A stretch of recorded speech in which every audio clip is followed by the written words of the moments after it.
Young जी, आपके हिसाब के आपका जो विकास का नज़रिया है, उसके हिसाब से मौजूदा विधायक को 10 में से आप कितने नंबर दें?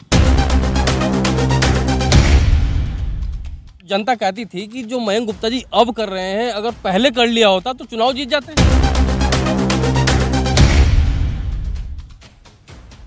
नमस्कार, मेरा नाम है नितिन कुमार और आप देखना शुरू कर चुके हैं रुड़की हब। दोस्तों, इस वक्त हम मौजूद हैं आनंदम फार्म में, जहां पर मयंक गुप्ता जी का जन्मदिन हर्षोल्लास से मनाया जा रहा है। आज क्या कहेंगे आप जन्मदिन के अवसर पर? यहाँ पर बहुत से पार्षद भी इकट्ठा हुए हैं, क्या कहेंगे सर? मैं सिर्फ इतना कहना चाहता हूँ कि मेरे जन्मदिन पर आज बहुत सारे लोगों ने यहाँ पर आकर मुझे प्रत्यक्ष शुभकामनाएं दी हैं। कल भी बहुत सारे लोग मेरे आवास पर आकर शुभकामनाएं दी, बहुत सारे लोगों ने फ़ोन पर दी हैं, सोशल मीडिया पर दी हैं। तो मैं उन सब का हृदय से आभार व्यक्त करता हूँ कि उनका ये स्नेह जो मुझे मिला है, और मैं ये मानता हूँ कि उनके स्नेह को मैं कभी चुका नहीं सकता। लेकिन मैं उनको यही कहूँगा कि आने वाले समय में सदैव मेरे से जो भी बन पड़ेगा इस शहर के लिए और आप सब के लिए, वो मैं हमेशा उसके लिए तत्पर रहूँगा। जी, चुनाव नज़दीक है, क्या चुनाव की तैयारी का आगाज़ तो नहीं है? राजनीतिक क्षेत्र में काम करने वाला व्यक्ति हमेशा चुनाव की तैयारी में रहता है, उसके लिए नया कुछ नहीं करना पड़ता। ये संयोग है, पिछली बार भी मेरा जन्मदिन इसी जगह पर मनाया गया था, तब तो चुनाव भी नहीं था। तो अगर स्वाभाविक रूप से उसका चुनाव से कोई लेना देना होगा तो आगे समय बताएगा। आप रुड़की, अगर आप भाजपा आपको टिकट देती है, आप तैयार है ना? बिल्कुल 100% तैयार हूँ मैं, लेकिन भारतीय जनता पार्टी को निर्णय करना है और वो जो भी निर्णय करेगी, मुझे विश्वास है कि वो भारतीय जनता पार्टी की सरकार बनाने के लिए और इस शहर के हित में निर्णय होगा। क्योंकि लोगों के मन में चल रहा था कि अब की बार क्या मयंक गुप्ता जी चुनाव मैदान में उतरेंगे, अगर भाजपा टिकट उन्हें देती है और चुनाव लड़ेंगे, या विधायक प्रदीप बत्रा अपना खेमा बदल लेते हैं, जैसे पिछली बार उन्होंने खेमा बदल के बीजेपी में आए थे। तो ऐसा अगर हुआ तो आप चुनाव लड़ेंगे? नहीं, कैसा होगा ये मेरे हाथ में नहीं है। किसी भी परिस्थिति में अगर भारतीय जनता पार्टी मुझे टिकट लेने का अवसर देती है, मुझे चुनाव लड़ने के लिए कहती है, तो निश्चित रूप से मैं पूरी दमखम के साथ चुनाव लड़ूंगा। और मुझे विश्वास है कि पूरे शहर का स्नेह और सहयोग मुझे प्राप्त होगा। मयंक जी, 10 साल से प्रदीप बत्रा जी रुड़की पर काबिज है, कितना विकास रुड़की के लिए कर पाए, या कोई ऐसे काम जो वे नहीं कर पाए, आपकी नज़र में आप क्या कहना चाहें? देखिए, क्या होता है, विकास हर एक का दृष्टिकोण अलग होता है। अगर आप गांव के किसान से बात करेंगे तो उसके लिए विकास की पैमाने अलग हैं। अगर आप शहर में रहने वाले छात्र से बात करेंगे, उसके लिए विकास के पैमाने अलग हैं। खिलाड़ी से बात करेंगे, उसके लिए विकास के पैमाने अलग हैं। तो प्रदीप बत्रा जी ने जितनी विधायक निधि मिली है, या जो भी विधायक रहे हैं, उन्होंने सबने इसी विधानसभा में लगाई है, और कहीं ना कहीं उससे विकास भी हुआ है। तो जो उन्हें ठीक लगा होगा वो उन्होंने किया है। जरूरी नहीं है हर एक किसी को चीज़ें हर एक जैसी लगे। क्या शहर का जाम खत्म हो चुका है? क्या ट्रैफिक लाइट व्यवस्था सुचारू हो चुकी है? क्या ये डेवलपमेंट है, या शहर की सभी सड़कें बन चुकी है? क्या कहेंगे आप? देखिए, सड़कें बनना एक नियमित प्रक्रिया है।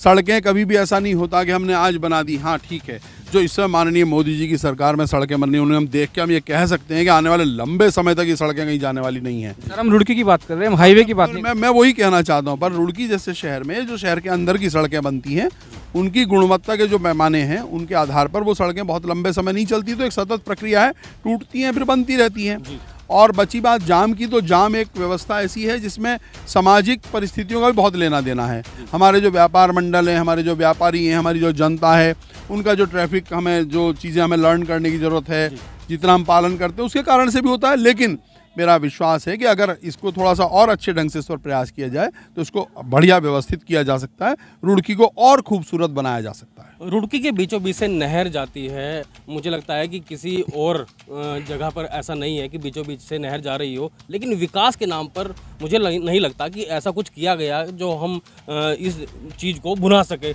और आपको बता दूं, जो वहाँ पर पार्क निर्मित किया गया था 2001 में निर्मित किया गया था, उसके हालात बदतर हैं और वो जंगल बन चुका है। सर, रुड़की एक बहुत खूबसूरत शहर है, बहुत महत्वपूर्ण शहर है। भले ही छोटा है, लेकिन दुनिया के नक्शे पर इसका एक अपना अस्तित्व है, क्योंकि यहाँ पर IIT, CBRI, NIH जैसे बड़े बड़े संस्थान हैं, बंगाल इंजीनियरिंग ग्रुप्स का ऑफिस है, यहाँ पर ट्रेनिंग सेंटर है, यहाँ पर बहुत सारी महत्वपूर्ण चीज़ें हैं। सिंचाई विभाग का बहुत बड़ा शोध संस्थान है।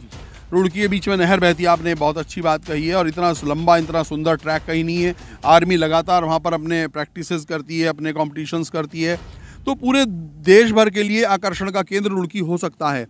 लेकिन जैसा आपने बताया कि एक पार्क डेवलप हुआ था, एक परिस्थिति ये भी रही कि 2000 में जब उत्तराखंड बना तो उस समय बहुत सारी संपत्तियां उनका बंटवारा नहीं हो पाया। आज भी वह पार्क अभी तक उन्हीं संपत्तियों में है जो उत्तर प्रदेश के नियंत्रण में है। सिंचाई विभाग का अधिकांश हिस्सा अभी हमारे मुख्यमंत्री उत्तराखंड के और यूपी उत्तर प्रदेश के मुख्यमंत्री ने परिसंपत्तियों के बंटवारे को लेकर कुछ पहल की है। उसमें ये अगर पार्क हमारे उत्तराखंड में आ गया होगा तो मुझे लगता है जल्दी उसकी दशा सुधर जाएगी। मयंक जी 10 साल से विधायक जी यहाँ पर विधायक हैं, 5 साल में नगर पालिका के चेयरमैन रहे हैं। आज भी रुड़की में पानी भरता है, रुड़की जल भराव से ग्रसित है, कब होगा मुक्त? मुझे लगता है कि कुछ चीज़ें ऐसी होती हैं जिनकी हमें आदत भी पड़ जाती है। क्या ये रुड़की वालों को आदत पड़ेगी या विधायकों को? अब मैं इस बारे में नहीं कहना चाहता, मेरे भाव आप समझ रहे हैं। कई बार क्या होता है कि हम ये देख रहे होते हैं कि ये चीज़ें प्रॉब्लम हैं, लेकिन फिर भी हम उसके समाधान का जब समय आता है तो हम उसकी तरफ ध्यान कई बार नहीं देते हैं, और जब वो समस्या फिर दिखाई देती है फिर हम चिल्लाते हैं। जब समाधान के लिए कोई विकल्प सामने आता है तो आप उससे। अभी आपने कहा था कि सबके काम करने के तरीके अलग होते हैं, विकास को देखने के तरीके अलग होते हैं। आपका तरीका क्या है? आप इस विकास को कैसे देखते हैं? मेरा तरीका ये है देखने का कि मुझे ये लगता है कि हम जो भी डेवलपमेंट करें वो जो रुड़की में रहने वाले लोग हैं, यहाँ के युवा हैं, यहाँ की महिलाएं हैं, यहाँ के छोटे बच्चे हैं, यहाँ के बुजुर्ग हैं, उन सबको ध्यान में रखते हुए चीज़ों का विकास होना चाहिए।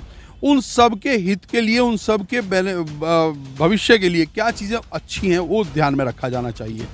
जल भराव या जो आपने कहा कि यातायात की व्यवस्थाएं या बिजली जो ट्रैफिक लाइट्स हैं या जो, ये तो एक सामान्य चीज़ें हैं, ये तो होनी ही चाहिए। लेकिन हमारे आने वाली पीढ़ी कैसी होगी, हमारे बच्चों के लिए खेलने की सुविधाएं कितनी हैं, छात्रों के लिए पढ़ने की सुविधाएं कितनी हैं, बहनों के लिए सुरक्षा क्या है, क्या हमारे यहाँ जो बेरोजगार है उनके लिए कोई हम ऐसे संसाधन हम यहाँ पर जुटा पा रहे हैं, कोई हम ऐसे चीज़ें दे पा रहे हैं जहाँ पर वो छोटे छोटे रोजगार क्रिएट कर सकें, क्या वेंडर्स के लिए कोई हमने बहुत सुंदर व्यवस्था बना दी है शहर के लिए। बहुत सारे मुद्दे हैं। रुड़की की जनता 5 साल भाजपा को दे चुकी है, विधायक प्रदीप बत्रा जी को। अभी तक ये काम नहीं हुए हैं, आपने बहुत सारे काम मुझे गिना दिए, और कितना इंतजार करना पड़ेगा? नहीं, कितना इंतजार का सवाल नहीं है। भारतीय जनता पार्टी अपने स्तर पर जो काम कर सकती है प्रदेश सरकार के नाते वहाँ पर नीतियाँ तय करती है। स्थानीय विधायक को वहाँ की परिस्थितियाँ देखकर काम करना है, उनकी अपनी सोच के अनुसार काम करना है। और मुझे लगता है कि अपनी सोच के अनुसार जो रुड़की के सौंदर्यीकरण के लिए जो भी उन्होंने काम किए हैं, टाइलें लगाई हैं, जो कुछ हैं, अब वो उन्होंने अपने हिसाब से किया है। लेकिन जहाँ तक भारतीय जनता पार्टी का आप बात करते हैं तो भारतीय जनता पार्टी प्रदेश में बैठकर जो निर्णय लेती है, केंद्र में बैठकर जो निर्णय लेती है, वो पूरे प्रदेश और देश के हित के लिए लेती है, और वो लिए गए हैं। 2022 के इलेक्शन नज़दीक हैं। प्रधानमंत्री जी ने अपने संबोधन में कहा कि हम तीनों कानून हैं वो वापस लेते हैं, और मुझे लगता है कि हम कुछ किसानों को समझा नहीं पाए। सर क्या कहेंगे, आज ये चुनावी स्टंट है क्या? नहीं, स्टंट नहीं है। ये एक भारी मन से, जैसे एक पिता अपने बच्चों को समझा ना पाने के कारण से कोई निर्णय को अपने बदलता है, ये वैसा ही एक निर्णय है। मयंक जी, आपके हिसाब के, आपका जो विकास का नज़रिया है उसके हिसाब से मौजूदा विधायक को 10 में से आप कितने नंबर दें? नहीं, मौजूदा विधायक को नंबर देने का मेरे पास कोई अधिकार नहीं है। मेरे पास कोई ऐसा क्राइटेरिया नहीं है, क्योंकि विकास मैंने बताया कि सबकी दृष्टि में अलग अलग है। एक व्यक्ति, आपकी दृष्टि में कितने नंबर? नहीं, मेरी दृष्टि में उन्होंने जो किया वो सारा पैसा उन्होंने इसी विधानसभा में लगाया है, तो ठीक ही लगाया होगा। मैं उनको नंबर देने वाला कोई भी नहीं हूँ, ना मुझे अधिकार है, ना मैं उतना योग्य हूँ। आप एक आम आदमी के तरीके से? नहीं, मैं आम आदमी हूँ नहीं ना, मैं आम आदमी की तरीके से बोल नहीं सकता। मुझे आप आम आदमी की वजह से इंटरव्यू भी नहीं ले रहे आप मेरा, तो इसलिए मुझे वो राइट नहीं है बोलने। तो चलिए, मयंक गुप्ता जी का आज जन्मदिन है, पूरी टीम की तरफ से फिर से आपको एक सवाल रह गया, आप रुड़की चुनाव के लिए तैयार हैं? हाँ, बिल्कुल तैयार हूँ। अगर भारतीय जनता पार्टी मुझे सिंबल देगी, चुनाव लड़ाएगी, तो मैं बिल्कुल तैयार हूँ। क्योंकि ये क्वेश्चन इसलिए उठता है, जनता जानना चाहती है। नहीं, बिल्कुल। अगर भारतीय जनता पार्टी ने मुझे मेयर का चुनाव का अवसर दिया था, मैं चुनाव लड़ा हूँ, और बहुत प्यार मुझे लोगों ने दिया है, ऐसा नहीं है कि नहीं दिया है। और हो सकता है, जैसा आज मोदी जी ने कहा, मैं भी उस बात को दोहराना चाहता हूँ कि मेरी गलती है ये, मैं इसको अपनी गलती मानता हूँ कि मैं बहुत सारे लोगों को ये समझा नहीं पाया कि मैं इस शहर के लिए क्या करना चाहता हूँ, जिसके कारण से कुछ वोटों की कमी के कारण से मैं वहाँ नहीं पहुँच पाया। आप चुनाव हार गए थे, लेकिन चुनाव हारने के बाद भी आप रुड़की के लिए कार्य करते रहे, और अनेकों ऐसे मुद्दे हैं, चाहे आजाद नगर चौक हो या बहुत सारे ऐसे मुद्दे हैं जो आपने रुड़की वासियों के लिए करे हैं, और आपकी आपने हिम्मत नहीं मारी, चेहरे से भी नहीं झलका कि आप हार गए, और उसके बाद भी आप जनता के बीच में। अब आगे क्या विजन रहेगा? नहीं, पहली बात तो मैं हारा नहीं हूँ। हारना एक अलग शब्द है। मैं उस चुनाव में उस जगह नहीं पहुंच पाया जहां पहुंचना था, पर मुझे लगभग 20,000 लोगों ने वोट दिया, अपना प्यार दिया है। और जिन लोगों ने किसी वजह से नहीं दे पाए, उनका स्नेह भी मुझे आज मिल रहा है। उन्होंने भी, कुछ जनता कहती थी कि जो मयंक गुप्ता जी अब कर रहे हैं, अगर पहले कर लिया होता तो चुनाव जीत जाते हैं। अब इसका कोई मेरे पास उत्तर नहीं है, पर चलिए आगे अगर कोई अवसर आएगा तो मुझे विश्वास है कि जनता का क्या विजन रहेगा? निश्चित रूप से मेरा विजन यही है कि अगर पार्टी मुझे अवसर देगी तो मैं निश्चित रूप से चुनाव बहुत अच्छे से लड़ूंगा, और मुझे विश्वास है कि जो गलतियां मुझसे हुई हैं उनको आगे ना मैं दोहराऊं, और जनता ने जो मैं समझा नहीं पाया उनको, मैं शायद इस बार समझा पाऊं या लोग मुझे समझ पाएं जो इस पिछले बीच का कालखंड बीता है। और आने वाले समय में अगर पार्टी अवसर देती है तो निश्चित रूप से हम यहाँ पर जीतेंगे भारी अच्छे संख्या में। और जो चीज़ें मुझे ऐसा लगता है कि विकास के लिए होनी चाहिए, हर वर्ग के लिए अलग अलग, उन पर फोकस करके हम। चलिए, आप जाते जाते रुड़की हब के माध्यम से रुड़की के जनता को क्या संदेश देंगे? मैं रुड़की की जनता को यही कहना चाहता हूँ कि रुड़की बहुत खूबसूरत शहर है, यहाँ पर आपस का प्यार बहुत है, यहाँ पर सब जाति सब वर्गों के लोग रहते हुए भी कभी भी यहाँ पर कोई बड़े झगड़े उस तरह के नहीं हुए हैं। उसको अपना जो आपस का माधुर्य उसे बना कर रखें, और वोट करते समय जाति के आधार पर वोट ना करें। वोट करते समय ये देखकर वोट करें कि कौन सी पार्टी की सरकार हम बनाने जा रहे हैं प्रदेश में, कौन सी पार्टी की केंद्र में सरकार को हम सपोर्ट करने जा रहे हैं, कौन सी विचारधारा को सपोर्ट करने जा रहे हैं, कौन हमारे आने वाली पीढ़ी के हित के लिए काम कर सकता है, जिसमें आने वाली पीढ़ी का भविष्य सुरक्षित हो। कोई ऐसी परिस्थिति हम ना निर्माण कर बैठे अपनी गलती से आने वाले समय में कि कश्मीरी शरणार्थियों की तरह हमें ये शहर छोड़कर जाना पड़े। ठीक है, तो प्रदेश प्रवक्ता मयंक गुप्ता जी ने साफ कर दिया है, अगर भारतीय जनता पार्टी आदेश करेगी तो वे चुनाव जरूर लड़ेंगे। और आज मैं रुड़की हब के माध्यम से इन्हें फिर से बधाई देता हूँ। आपको जन्मदिन की बहुत बहुत शुभकामनाएं। बधाई सर। धन्यवाद। और पूरे रुड़की शहर की जनता को, सभी लोगों को मेरी तरफ से बहुत बहुत धन्यवाद। उन्होंने जो स्नेह मुझे अब तक दिया है और लगातार आपकी भावनाएं मेरे साथ हैं, मैं जो भी कर सकता हूं हमेशा उसके लिए तत्पर हूं। ठीक है sir, thank you very much. Thank you.